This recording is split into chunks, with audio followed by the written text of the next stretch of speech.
The Lord be with you. A reading from the Holy Gospel according to Luke. While Jesus was speaking, a woman from the crowd called out and said to him, "Blessed is the womb that carried you, and the breasts at which you nursed." He replied, "Rather, blessed are those who hear the word of God and observe it." The Gospel of the Lord. Praise to you, Lord Jesus Christ.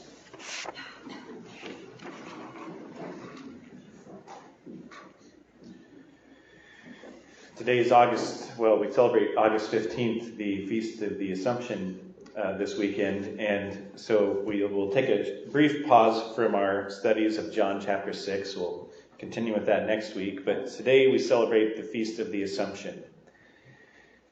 Catholics from time to time may receive criticism from other Christians because we believe that the Pope is infallible. That is one of the teachings of the Catholic Church. The Pope is infallible. Well, kind of. We don't believe that everything the Pope says is flawless. If the Pope predicted that the Kansas City Royals are going to win the World Series, that would have no bearing on our day-to-day life. We wouldn't have to think and believe those things. When, for example, John Paul II opposed the Iraq War in 2002, it didn't mean that Catholics had to also oppose it simply because the Pope did.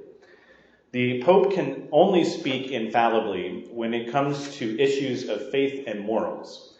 And he actually has to state that he is speaking infallibly. He basically has to say, what I'm going to say is meant to be believed infallibly by every Catholic as a matter of faith and a necessary truth of our salvation. Something along those lines. He has to say those things. Now, guess how many times in the 2,000-year history of the Church the Pope has spoken infallibly? Officially, twice. That's it. Some historians say that the number could be as high as 7, but officially only twice has the Pope actually spoken infallibly. We aren't even sure about the exact number because it happens so rarely.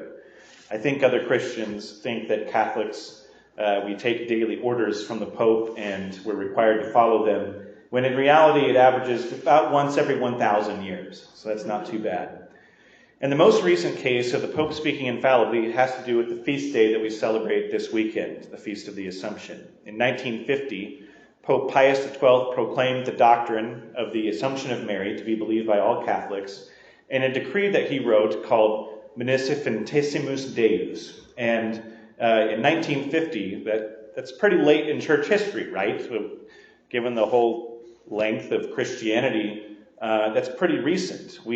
How can we possibly be adding things that we believe 1,950 years into the history of the church?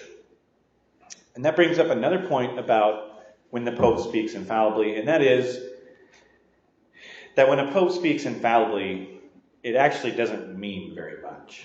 And the reason why is because every time a Pope has spoken infallibly, it has been to basically put an official stamp of approval on something that has been believed for thousands of years. Something that every Catholic has believed that and knows to be true. Something that Christians have believed since the beginning of the church. For example, Pope Francis couldn't just all of a sudden, infallibly declare a new definition of the sacrament of marriage.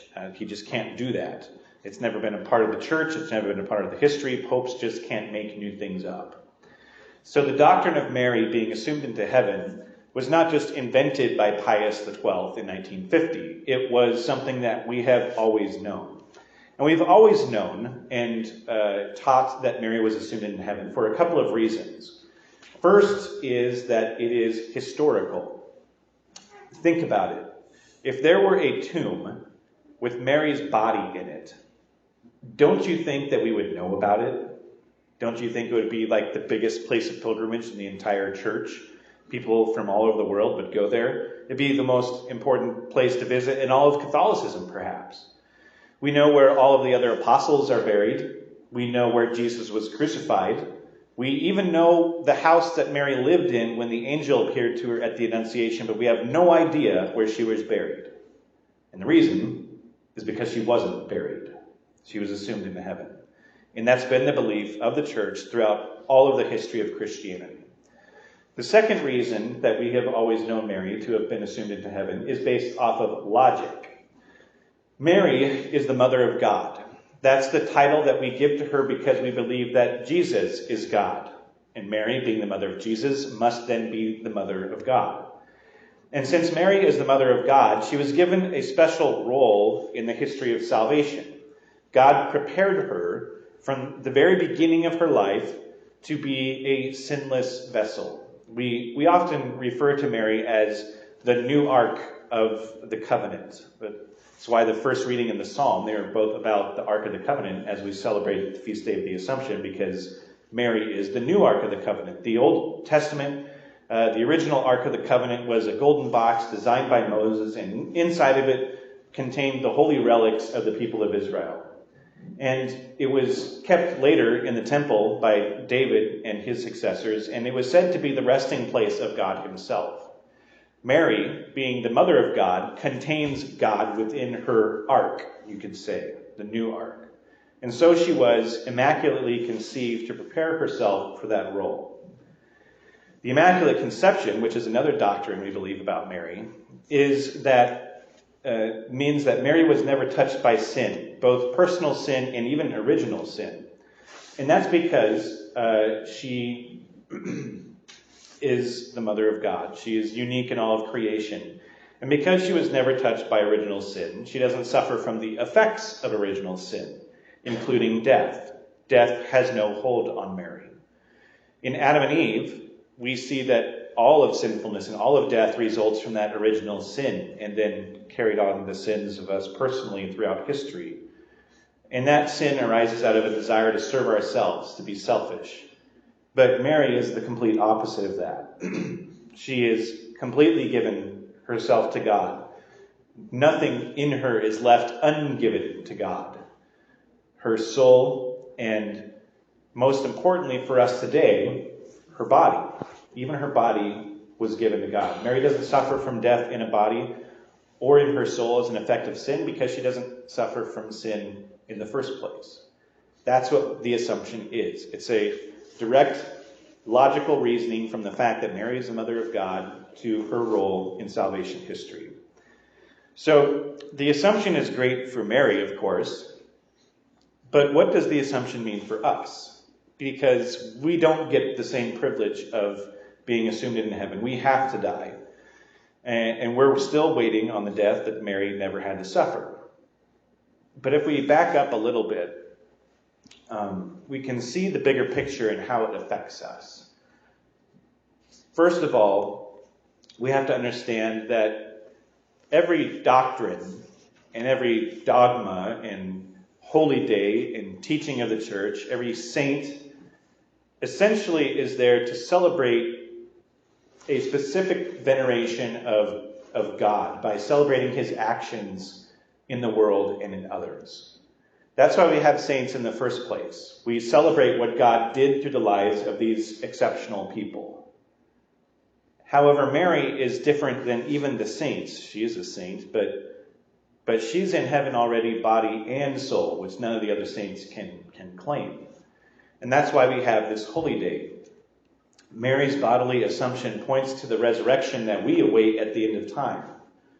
And so she's sort of like the model of what we have to look forward to. She's the masterpiece of God's creation. She is the Immaculate Conception. She is everything that we could ever hope to be as human beings. She is a sign to us that God's power can work in us if we are willing to surrender ourselves and live for him and him alone. So because Mary is the first of all creation to enjoy heaven, body and soul, she is the model. She is the standard for what we all should live up to. She is the embodiment of the church in its ultimate glory. Mary is not awaiting the salvation that we are.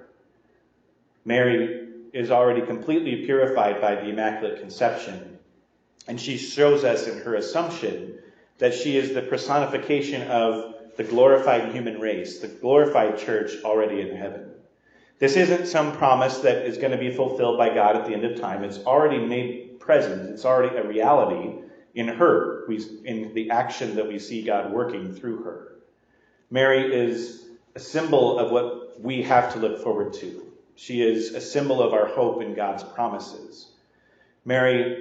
Jesus promised to prepare a place for each of us in heaven. He says that in the Gospels. But in Mary, we see that it's possible to get to heaven in the first place. Jesus is divine. He was going to go back to heaven no matter what. But in Mary, we see that a human being can enter into heaven, body and soul. So she's the first fruits of the passion and resurrection of Jesus. We aren't worshiping her to say that she was assumed into heaven. We aren't giving her too much praise. We're simply pointing out the wonders that God can do, that God can work through us. And we look to her as our model because she's already there in heaven, where we are meant to be, what we were created for. She's the living proof that we can get there. And like her, all we have to do is say yes to God.